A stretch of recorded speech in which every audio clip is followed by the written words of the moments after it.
வணக்கம். 7 மணி செய்திகளை வழங்குவது நான் ஸ்ரீராம். முதலில் இந்த நேரத்திற்கான தலைப்புச் செய்திகளை பார்க்கலாம்.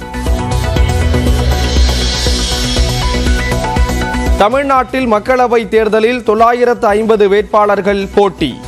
அதிகபட்சமாக கரூர் தொகுதியில் 54 பேரும், குறைந்தபட்சம் நாகையில் 9 பேரும் களம் காண்பதாக இறுதி வேட்பாளர்கள் பட்டியல் வெளியீடு.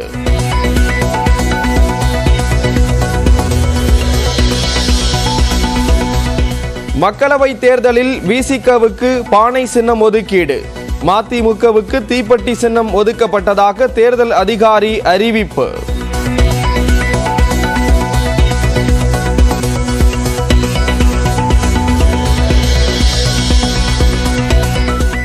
ராமநாதபுரம் தொகுதியில் போட்டியிடும் முன்னாள் முதலமைச்சர் ஓபிஎஸ்க்கு பலாப்பழ சின்னம் ஒதுக்கீடு. ஓபிஎஸ்ஐ எதிர்க்கும் மற்ற ஓபிஎஸ்களில் ஒருவருக்கு கரும்பு விவசாயி சின்னமும் ஒதுக்கப்பட்டுள்ளது.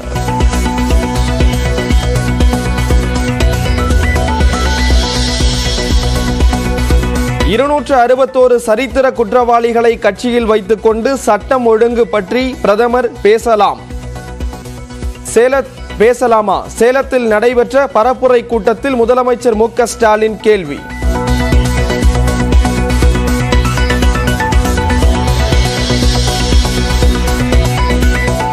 சதுரங்க வேட்டை திரைப்படத்தை போல திமுக மக்களின் ஆசையை தூண்டி ஏமாற்றுவதாக அதிமுக பொதுச் செயலாளர் எடப்பாடி பழனிசாமி குற்றச்சாட்டு. புதுச்சேரிக்கு மாநில அந்தஸ்து கிடைக்க மத்திய அரசுக்கு அழுத்தம் கொடுக்கப்படும் என்றும் தேர்தல் பரப்புரையில் பேச்சு.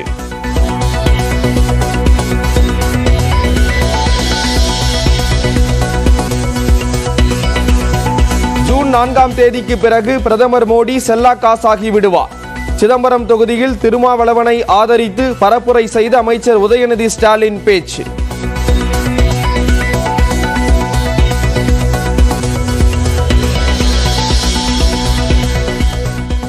திமுகவின் ஹிந்தி எதிர்ப்பை பிஞ்சு போன செருப்பு என கடுமையாக விமர்சித்த பாஜக தலைவர் அண்ணாமலை. திமுக பேசக்கூடியது எல்லாமே பிஞ்சு போன செருப்புக்கு சமம். பிஞ்சு போன செருப்பா இல்லையா என்பதை மக்கள் தேர்தலில் சொல்வார்கள் என RS பாரதி பதிலடி.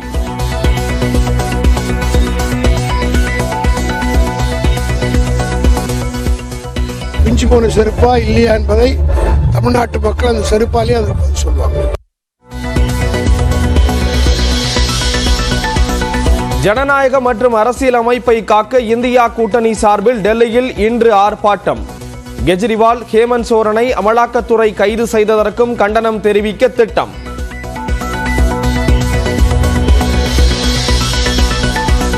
பாஜக தேர்தல் அறிக்கை தயாரிப்பு குழு ஒருங்கிணைப்பாளராக மத்திய நிதியமைச்சர் நிர்மலா சீதாராமன் நியமனம்.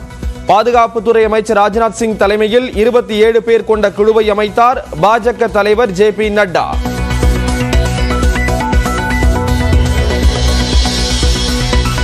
ஞாயிற்றுக்கிழமையான இன்று பொதுத்துறை வங்கிகளுடன் சில தனியார் வங்கிகளும் செயல்பட உள்ளன. நிதியாண்டின் கடைசி நாள் என்பதால் வருமான வரி தொடர்பான பணிகளை முடிக்க வங்கிகள் தீவிரம்.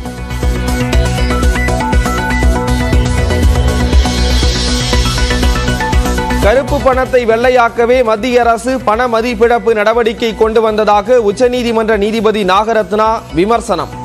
அரசியலமைப்பு சட்டப்படியே மாநில ஆளுநர்கள் செயல்பட வேண்டும் என கருத்து.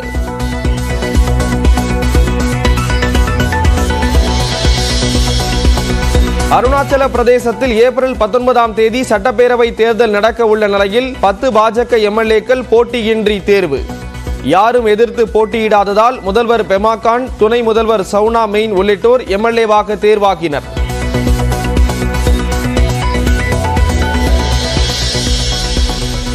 சென்னை பூந்தமல்லி அருகே உரிய ஆவணமின்றி வாகனத்தில் கொண்டு செல்லப்பட்ட வங்கி கலெக்ஷன் பணம் 2,29,00,000 ரூபாய் பறிமுதல். தேர்தல் பறக்கும் படை அதிகாரிகள் நடவடிக்கை.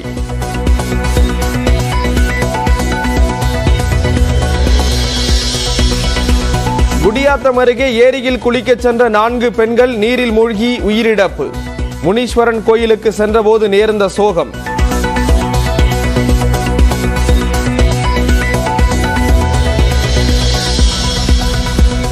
சென்னையில் செக்மெண்ட் கிளப்பின் மேற்கூரை இடிந்து 3 பேர் உயிரிழந்த விவகாரம்.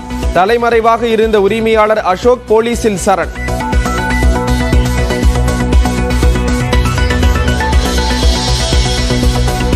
சென்னை விமான நிலையம் அருகே திரிசூல மலை பகுதியில் தீ விபத்து.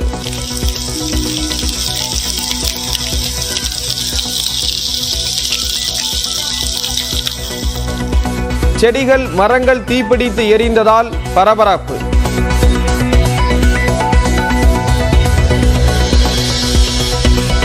இயேசு கிறிஸ்து உயிர்த்தெழுந்த நாளை ஒட்டி ஈஸ்டர் திருநாள் கொண்டாட்டம்.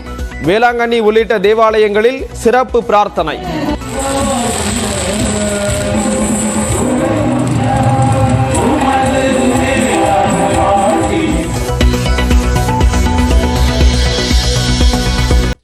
நாடாளுமன்ற தேர்தலில் தமிழ்நாட்டில் ஒட்டுமொத்தமாக 950 வேட்பாளர்கள் களத்தில் இருப்பதாக தேர்தல் ஆணையம் அறிவித்துள்ளது. அதிகபட்சமாக கரூரில் மட்டும் 54 பேர் களமிறங்கியுள்ளனர். தமிழ்நாடு மற்றும் புதுச்சேரியில் நாடாளுமன்ற தேர்தலுக்கான வாக்குப்பதிவு ஒரே கட்டமாக வருகின்ற 19ஆம் தேதி நடைபெற உள்ளது. இதற்கான வேட்புமனு தாக்கல் கடந்த 27ஆம் தேதி நிறைவடைந்தது. தமிழ்நாடு முழுவதிலும் இருந்து 1403 வேட்பாளர்கள் வேட்புமனுக்களை தாக்கல் செய்தனர். இதில் 1085 மனுக்கள் ஏற்றுக்கொள்ளப்பட்டன. வேட்புமனுக்களை வாபஸ் பெறுவதற்கான அவகாசம் முடிவடைந்த நிலையில் 135 பேர் வேட்புமனுக்களை வாபஸ் பெற்றனர். இதனைத் தொடர்ந்து தமிழ்நாட்டில் 39 தொகுதிகளிலும் ஒட்டுமொத்தமாக 950 வேட்பாளர்கள் களத்தில் இருப்பதாக தேர்தல் ஆணையம் அறிவித்துள்ளது. இவர்களில் 874 பேர் ஆண்கள் எனவும் 76 பேர் பெண்கள் எனவும் தெரிவிக்கப்பட்டுள்ளது. தமிழ்நாட்டிலேயே அதிகபட்சமாக கரூர் தொகுதியில் மட்டும் 54 வேட்பாளர்கள் களத்தில் உள்ளனர். இதற்கடுத்ததாக தென் சென்னை தொகுதியில் 41 பேரும், நாமக்கல்லில் 40 பேரும் போட்டியிடுவதாக தேர்தல் ஆணையம் தெரிவித்துள்ளது. தமிழ்நாட்டிலேயே குறைந்தபட்சமாக நாகை தொகுதியில் வெறும் 9 பேர் மட்டுமே போட்டியிடுகின்றனர். அதேபோல காஞ்சிபுரத்தில் 11 பேரும், தஞ்சாவூரில் 12 பேரும், திருப்பூரில் 13 பேரும் களத்தில் இருப்பதாக அறிவிக்கப்பட்டுள்ளது. புதுச்சேரி தொகுதியை பொறுத்தவரை மொத்தம் 26 வேட்பாளர்கள் இம்முறை போட்டியிடுகின்றனர். அதேபோல தமிழ்நாட்டில் விளவங்கோடு சட்டமன்ற தொகுதி இடைத்தேர்தலில் மொத்தம் 10 பேர் போட்டியிடுவதாக அறிவிக்கப்பட்டுள்ளது. மக்களவை தேர்தலோடு சேர்த்து விளவங்கோடு இடைத்தேர்தலும் நடக்க உள்ளது. மக்களவை தேர்தலில் விசிகவுக்கு பானை சின்னமும் மதிமுகவுக்கு தீப்பெட்டி சின்னமும் ஒதுக்கப்பட்டிருக்கிறது. ராமநாதபுரம் தொகுதியில் முன்னாள் முதலமைச்சர் ஓ பன்னீர்செல்வம் பலாப்பழம் சின்னத்தை பெற்றிருக்கிறார்.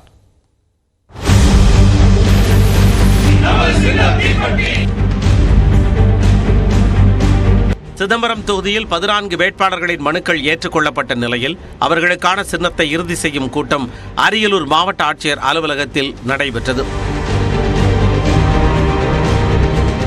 விசிகவுக்கு என்ன சின்னம் ஒதுக்கப்படும் என்ற பரபரப்புடன் நடந்த இந்த கூட்டத்தில் சுயேட்சை வேட்பாளர்கள் யாரும் பானை சின்னத்தை கேட்காததால் விசிகவுக்கு ஒதுக்கப்படுவதாக மாவட்ட ஆட்சியர் அறிவித்தார். பின்னர் செய்தியாளர்களிடம் பேசிய விசிக தலைவர் திருமாவளவன் தனக்கும் விழுப்புரம் தொகுதி விசிக வேட்பாளர் ரவிக்குமாருக்கும் பானை சின்னம் வழங்கப்பட்டுள்ளதாக தெரிவித்தார். பானை சின்னம் கிடைத்ததில் மிகுந்த மகிழ்ச்சி. தேர்தல் ஆணையம் சுதந்திரமாக இயங்கவில்லை என்பதற்கு எங்கள் விவகாரத்தில் தேர்தல் ஆணையம் நடந்து கொண்ட அணுகுமுறையே ஒரு சான்றாக இருக்கிறது. வரையறைகளையும் மீறி தேர்தல் ஆணையமே செயல்படுகிறது. ஆளுங்கட்சியான பாஜகவின் கட்டுப்பாட்டிலே, சங் பரிவார்களின் கட்டுப்பாட்டிலே இயங்குகிற பிஜேபியின் தேர்தல் பிரிவாக அது செயல்படுகிறது. தேர்தல் ஆணையம் ஆளும் கட்சியான பிஜேபிக்கு சாதகமாக செயல்படுவது வெட்ட வெளிச்சமாக உறுதிப்படுத்தப்பட்டது. பானை சின்னம் கிடைத்தவுடன் சிதம்பரம் தொகுதிக்குட்பட்ட காட்டுமன்னார் கோவில் உள்ளிட்ட பல்வேறு இடங்களில் விசிகவினர் இனிப்பு வழங்கி பட்டாசு வெடித்து கொண்டாடினர்.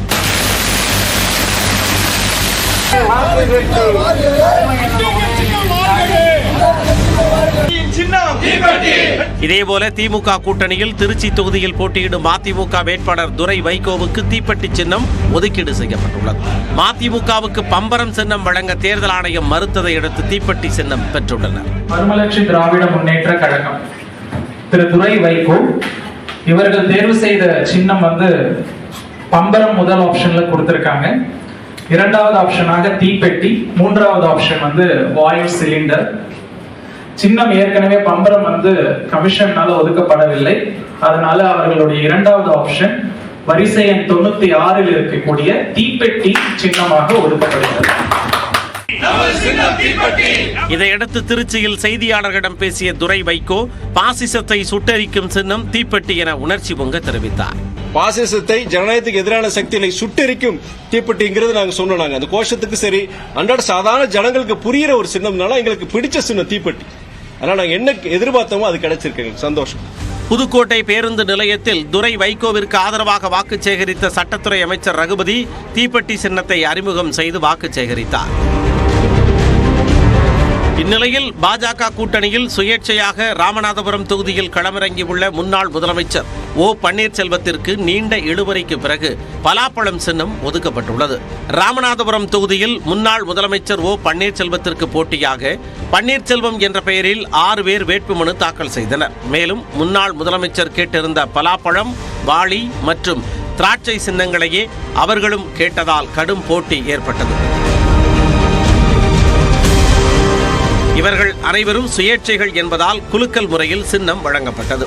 அதன்படி முன்னாள் முதலமைச்சர் ஓ பன்னீர்செல்வத்திற்கு பலாப்பழம் சின்னமும், மதுரை வாகைக்குளத்தைச் சேர்ந்த ஓ பன்னீர்செல்வத்திற்கு வாளி சின்னமும், மதுரை சோலை அழகுபுரத்தைச் சேர்ந்த ஓ பன்னீர்செல்வம் என்பவருக்கு திராட்சை சின்னமும் குலுக்கல் முறையில் ஒதுக்கப்பட்டது.